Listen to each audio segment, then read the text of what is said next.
Guys Starfield 40,000 yard के last episode में हमने देखा था थंडर बिस्ट उस प्रोटेक्टिव कवर को तोड़ के अंदर आया था और लियाओ के बिछाए हुआ जाल में फंस गया था। अब इस एपिसोड में हमें दिखाया जाता है लियाओ और जेंगशेंग सप्लाई पॉइंट 3 से बिस्ट के अटैक को अवॉइड करके वहां से बहुत ही मुश्किल से निकलकर जंगल में छुप गया था। लेकिन लियाओ ने जो ट्रिक को यूज किया था उससे बिस्ट का कुछ नहीं हुआ था और वापस से वो जोर जोर से दहाड़ रहा था। ये सुनते ही फिर से दोनों भागने लग गया था और बिस्ट ने उन दोनों को भागते हुए देखकर दोनों का पीछा करने लगा था। इतना तेजी से भागते हुए भी बिस्ट फिर से दोनों को अटैक किए ही जा रहा था। बिस्ट दोनों का पीछा छोड़ने का नाम ही नहीं ले रहा था। तभी बिस्ट उसके वेपन को यूज करके जेंगशेंग को पटक पटक कर बिस्ट उसी के वेपन से अटैक कर दिया था और लियाओ ने बिस्ट के बार से एक बार तो जेंगशेंग को बचा लिया था। वो बिस्ट वहाँ पे आया था सिर्फ के सिर्फ जेंगशेंग के लिए, लेकिन बीच में लियाओ भी टपक पड़ा था और बिस्ट लियाओ को भी नहीं छोड़ रहा था। जेंगशेंग को बिस्ट के अटैक से काफी ज्यादा चोटें आई थी। बिस्ट जेंगशेंग को खत्म करने ही वाला था तभी लियाओ बिस्ट के गले में एक टाइम बॉम्ब डाल दिया था और ब्लास्ट हो गया था। दूर दूर तक वो बिस्ट उन दोनों को नजर नहीं आ रही थी, लेकिन वो पावरफुल बिस्ट इतना जल्दी मरने वाला नहीं था। बिस्ट जंगल के दूसरे तरफ से दहाड़ रहा था और दोनों की वापस फटने लगी थी। लियाओ जेंगशेंग से पूछता है आखिर इस बिस्ट से हम पीछा कैसे छुड़ाए। जेंगशेंग बताई थी कि अगर तुम इस भूलभुलैया में एक बार घुस जाओ तो तुम यहाँ से इतना इजी से वापस नहीं जा सकते हो। और वो दोनों ने आखिरकार बिस्ट के साथ एक डील करने का सोच लिया था और ली बिस्ट को उलझाने में बिजी हो गया था। बिस्ट भी लियाओ का पीछा कर रहा था। लियाओ को 10 मिनट दिया गया था कि उस बिस्ट को उलझाने में। लियाओ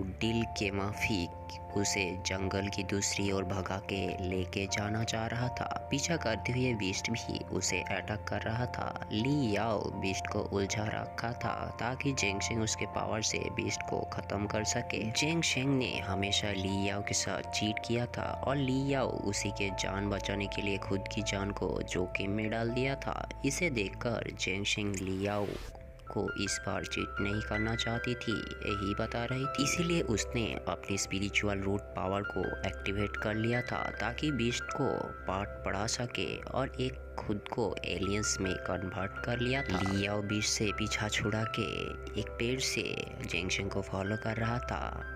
एक बिस्ट को मारने के लिए जेंगशेंग ने स्पिरिचुअल रूट पावर को कितना इम्प्रूव किया था वही वो देख रहा था। बिस्ट ने वापस से लियाओ को अटैक किया था, लेकिन लियाओ तभी भी उसे बच निकला था और वो चालाकी से जेंगशेंग की तरफ भाग रहा था। जैसे वो जेंगशेंग के नजदीक आया था स्पिरिचुअल रूट पावर से जेंगशेंग ने बिस्ट को अटैक कर दिया था। बिस्ट और जेंगशेंग के साथ एक जबरदस्त फाइट भी हमें देखने को मिल रहा था, लेकिन बिस्ट भी काफी ज्यादा पावरफुल थी और अटैक से बिस्ट को रोकना मुश्किल हो रहा था। जेंगशेंग ने तभी अपनी दूसरी पावर वुमेन कैनन ब्लड को एक्टिवेट करके बिस्ट को अटैक कर दिया था। उसे बिस्ट के हार्ट में एक होल होते हुए बिस्ट नीचे गिर गई थी। बिस्ट के पास था थंडर विंड पावर, वो इतना इजी से भी हार मानने में से नहीं थी और दोबारा जेंगशेंग को अटैक करने आ रही थी। तभी लियाओ उसके बनाया हुआ जो क्वांटम डिवाइस को वो साथ में लेके आई थी उसी से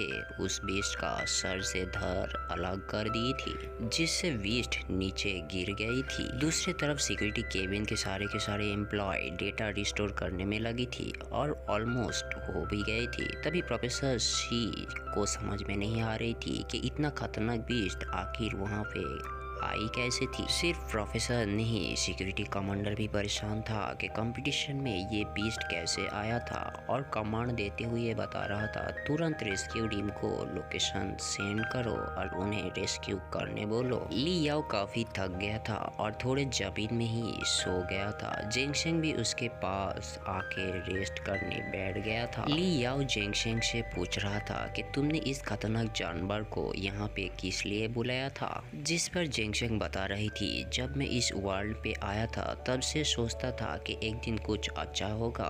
पहले तो मैं सोचता था मेरा लाइफ बोरिंग है। मेरा अंकल वन डाई मिंगमिंग के कहने पर मैं पिशाचिक पावर से एक पिशाच बनना चाहता था। इसके लिए मैंने बहुत फाइट भी किया था उस पावर को एब्जॉर्ब करने के लिए। इससे मैं काफ़ी स्ट्रांग बन सकता था, लेकिन मुझे नहीं मालूम था जिसको मैंने बुलाया था उसी ने मुझ पर वार कर देगा। ये कभी मैं सोचा नहीं था। तभी लियाओ को पूरी स्टोरी समझ में आ गया था और वो जेंगशेंग को बता रहा था, तुमने तुम्हारा लाइफ को अच्छे से जीने के लिए उस खतरनाक बीस्ट को बुलाया। तुमने तुम्हारे पैशन के लिए एक सेल्फिश बन गए हो और जेंगशेंग को खत्म करने ही वाला था, लेकिन ये काम उससे नहीं हुआ था। और ली याओ जाते जाते जेंगशेंग को बता रहा था, तुमने एलियंस का जो कीचड़ उड़ाया ना उसे तुम भी साफ करो। और बीस्ट का सिर को देख रहा था। बीस्ट आँख खोल के फिर से उसे अटैक। सो गाइस, सभी सीरीज को देखने के लिए हमारे चैनल को सब्सक्राइब कर लेना और नोटिफिकेशन बेल को